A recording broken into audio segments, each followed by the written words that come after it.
Hola a todos, soy Nagano-chan y hoy vamos a hablar acerca del principal problema que tiene la organización en Detective Conan, poniéndolo en relación con un concepto narrativo muy importante que es el show don't tell o enseña no digas.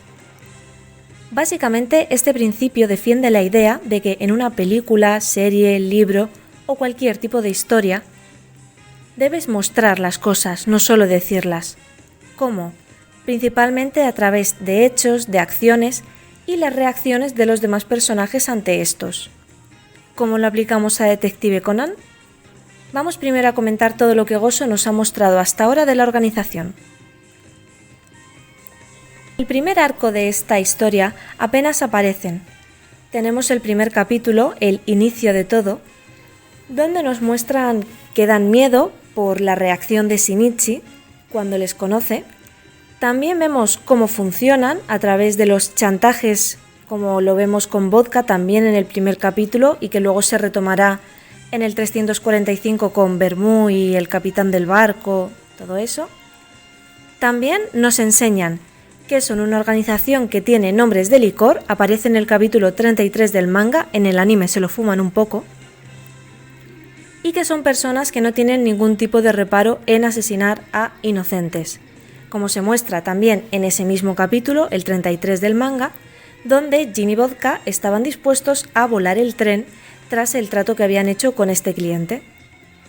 Entonces, en los episodios que conforman el primer arco, que es el arco de Conan, tenemos poca información, pero sí la suficiente como para que sepamos que el enemigo del protagonista es alguien peligroso, aunque no tenemos la suficiente información para mantener ese misterio y dar al personaje algo que investigar. En el arco de Ai profundizamos un poco más en el funcionamiento de toda la organización, gracias principalmente a la introducción de este personaje.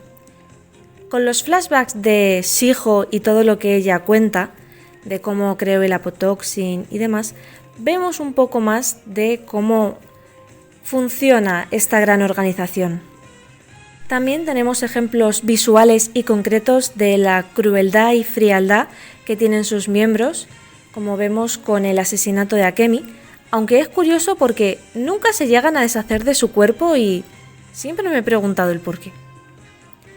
O por cosas como encadenar a Shiho, que una cosa es que la dejes en una habitación encerrada y otra cosa es que la encadenes.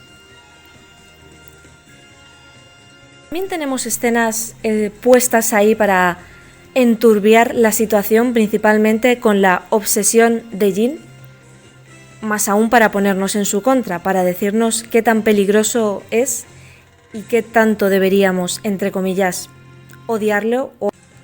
Este arco es clave para la historia. Por primera vez tenemos información importante del enemigo y el primer gran aliado en la lucha contra ellos. Primero por la importancia de su personaje, Sherry, la traidora, que Heiji Yagasa y otros son igual de aliados e igual de importantes. También vamos conociendo más de Jin y de cómo se mueven, y vemos de primera mano las consecuencias de ir contra la organización, con la muerte de Akemi, la única muerte de toda la serie que no ha sido por flashbacks.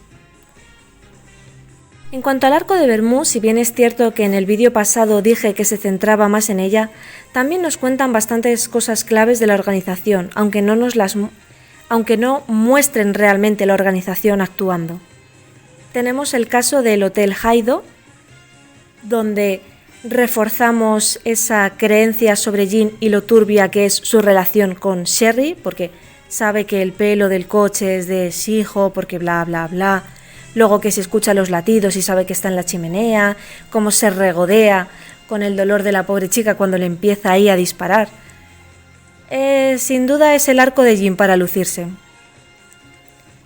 En estos capítulos, la organización y sobre todo Jin se muestran como un obstáculo contra el que no pueden ir. Con Pisco además nos enseñan un poco más del carácter de Jin, como es alguien que no tolera fallos ni traiciones ni nada, y no tiene problema alguno en apretar el gatillo para deshacerse de lo que le estorba. Es decir, en el concepto show don't tell, toda esta forma de ser de Jin no se dice, se enseña. ¿Cómo se enseña? Con la muerte de Pisco. ¿Se ve un poco por dónde voy? Además, también tenemos el miedo de Ai por Bermú en el episodio 230, el del secuestro del autobús, y todo el tema de Itakura del 311, donde vemos por primera y única vez el objetivo de la organización. Realmente no lo vemos, lo comentan. Esto es precisamente de lo que hablamos. Se ha dicho el objetivo de la organización, pero no se ha llegado a mostrar del todo. Del arco de Kir tampoco hay mucho más que decir, más allá de que nos enseñan que tienen más agentes, Kusuda Rikumichi, grande, nunca te olvidaremos. Y bueno, principalmente lo que ya comenté en la comparación de arcos, es el arco de la organización de verdad, en el que dejan de estar en las sombras y toman el control de la ciudad y de todos los que están en ella. Llegando al arco de Bourbon, este se centra sobre todo en el tema de si Akai está vivo o no, de si podemos o no confiar en Bourbon. Lo único relevante que hay de la organización es el encuentro en el centro comercial, episodios 578-581, y el Mystery Train, 701-704, donde honestamente no son una organización, son 3 personas que están haciendo cosas diferentes según les conviene. Aquí ni hay organización ni hay nada.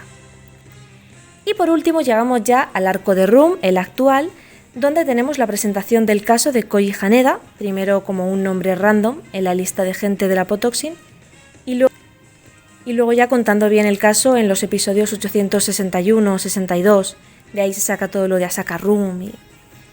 Y la organización, en el manga hacen algo más, pero el último enfrentamiento que hay con el FBI, si bien es cierto que al menos nos muestran un poco esa faceta más sanguinaria y peligrosa, pues se queda en nada.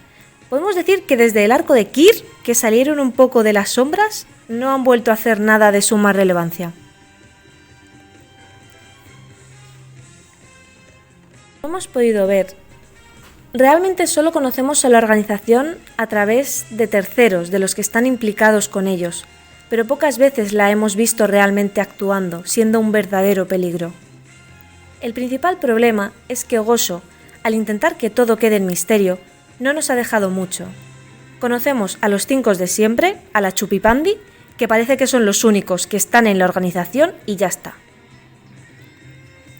Como señala Jin DC en su vídeo, que os dejaré por aquí, esto hace que a ojos del espectador, nosotros, quede descompensado, porque tenemos a todas las agencias de inteligencia del mundo contra 5 personas.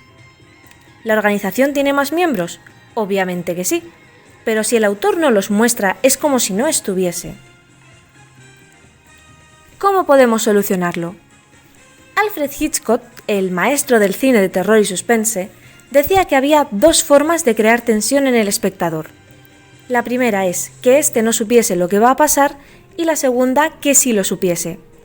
En términos de Conan, el primero sería un caso de asesinato donde el espectador no sabe quién es el asesino, lo que le obliga a estar alerta ante todos los sospechosos, y el segundo sería que el espectador sí supiese quién es el asesino, mientras que el personaje no, lo que mantendría al espectador en una tensión constante al ser incapaz de comunicarse con el personaje y gritarle «él es el malo». Bueno, Gosho podría aprovechar esta tensión y darnos precisamente esto, personajes que nosotros sepamos que son malos y estén en el entorno de Conan sin que éste lo sepa. Así no solo se solucionaría la falta de miembros, sino que la obra ganaría en suspense y sí en tensión.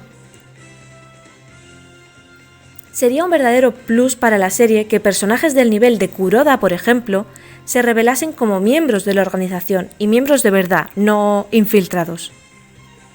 Porque la organización, desde luego, que tiene a personajes de muchísimo poder en sus filas, lo vimos con el ejemplo de Kir. ¿Por qué no nos muestran a más personas así? Así que quizás, en lugar de tenernos con un a ver qué es lo que pasa, Gosho podría ir y decir, mira, estas son las verdaderas amenazas de los protagonistas, ellos no lo saben, y tú sí, pero no se lo puedes decir.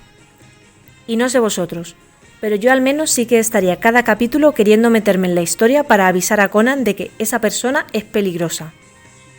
Y hasta aquí el vídeo de hoy. Espero que os haya gustado, no te olvides de dejar un like, suscribirte si quieres más cosas así, y dejarme en los comentarios qué te ha parecido este análisis. ¿Qué opinas tú del rumbo que está llevando la organización a día de hoy? Yo sigo esperando de verdad que nos metan otro Kir, que nos metan otro Bourbon. ¿Recordáis ese momento cuando se reveló que Bourbon era Bourbon antes de que se dijese todo lo de la PSB? Que Conan estaba viendo a Bourbon y era de, ostras, este es malo, pero claro, no puedo decírselo a nadie. ¿Ves? Algo así, hacer algo así, pero con alguien que no sea un infiltrado. Sería maravilloso. Muchas gracias por llegar hasta aquí y nos vemos en el próximo vídeo. ¡Chao!